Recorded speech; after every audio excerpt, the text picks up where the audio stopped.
Nasi Kokomina Moroina Yamida Mato Virishi when a Hokiba 2023 made your home the gi Manipuda Nasi Pawata Tandu Laitabo, the people Mamaka Laiba, Nasi Crisis and Siki Dulaba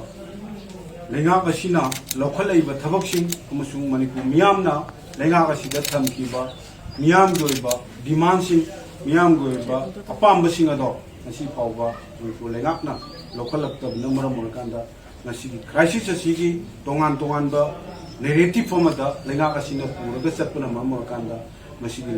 Sumbo, crisis, Nasi Pauba is out of Wongams related near the Kokomina, a Fauji. Maruina Lengakna, I could the Lengakta, Minpu Miam, Musun Kokomina, Ek, Day one the Gi, Equina Tamzer of Wapunsi, Maruina. High crisis a sigi maru iba masigi root cause masigi horocom se koi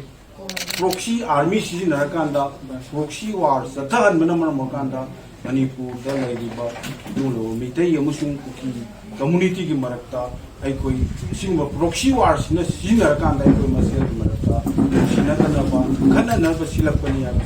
Kokomina masi pauta ai dalai adubu masigi posi Ano Manipur Lenga, Hani Lenga, Amusumpia Lenga,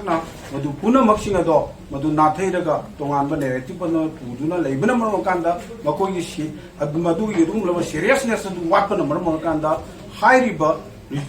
crisis as a result of Bungam Davani, Maramu crisis as a result of the Haragadi, Equina Hana, the Kisu Haragalapa, Equi Lenga as you Pai Riba, Lenga Mapu or Riba, Amusum legislators in Sigi, Makoyi Adulaba.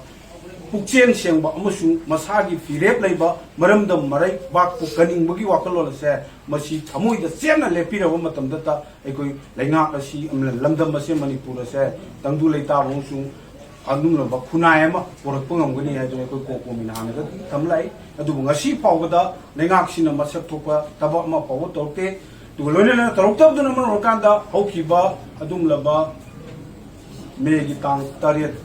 Taruk Amusu Teret Ilona Ahinda, Trong Laubida, Dumlaba, Terroristina, Bomb Kapsi Lakanda, Mama Masa, Hippagalizaba, Imum, the Mayum de Lejaba, Mama Masa, Kapsi Lakanda, Mamadu, Samtina Swanba, Masabuna, Adumlaba, Tamtina Minimsi Kandana, Kunsipi Kamnan Kiba, Adumlaba, Pibamadu, Pen, the Dunat Horapa, Miam, Yehoduna Morakanda, Eko Zamjaraba, Ishashing, Landam Siki. Tungi Mirolgi, Dumba Achango Mio, Humamashu, Adumla, Sharpi, Nomai Gulida, Makoi, Kator Kunumina, Koi Punsipi Kamnan Kiba. Sigi Oireva Pibam Singasida, Mashi Manipu Miamna, Lengapta, Manipur Maisaga Tangono, Manipurgi, Adumlo Miamgi, Punsi Mai, Puntilan Tumam Sung Punsi, Kanlu Haiba, Kongjang Galona, Tongan Tonganba, Democratic over Kongjang Mayama, Manipu Miam Galona, Kokomina, Mashi Pova, Hokiba, Adudagi Holakanda, Numatang, Zatariba, Issuing a Sigamay, Sataragalai, Adu, Mashi Pova, Lengang, Sapsaba, Pidapama, Lorota Vashina Maramorkanda,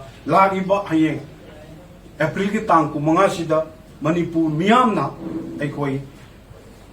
Lengakta,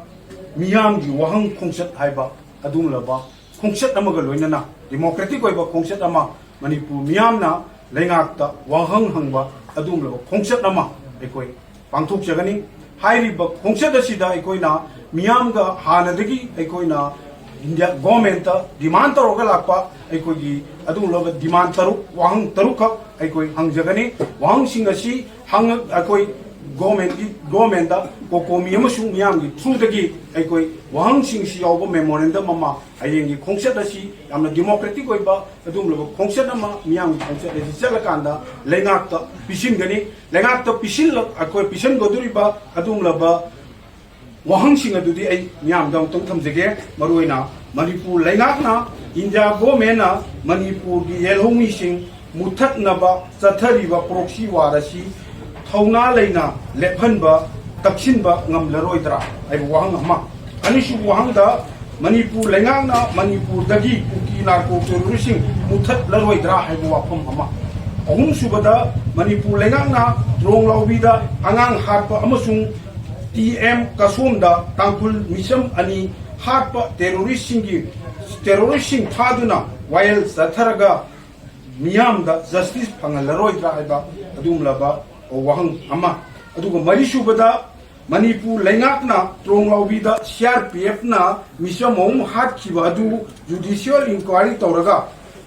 mari leinaba CRPF personnel singgi mathakta action lokhalnaroi drive wang di manga subada Manipur lengakna IDP sing akaknaba matamgi manungda mayumda hanjil hannaba thabak lokhalnaroi dra haibama taruk subaroi ba question ji Manipur lengakna Manipur government na su abrogate tawraroidra haiba wahang tarukshi yawba memorandum ama he Manipur gi miam gi oiba koi democratic oiba khongchit amaga loinana ekoi Manipur gi lenga chief minister da ekoi pisilaga ekoi masigi wahang singe yawba koi memorandum si pisen gani hariba memorandum sigi chapchaba lengak na makoi gi oiba Manipur miam na ngasi maithak te lairiba maithak ta thamiba adumlaba terrorist sing yokaliba sigi wahang sing sigi pakum Manipur lengakna chap chaba miyam da thajaningai oiba thabak ka loinana Manipur government na lokhatri pawba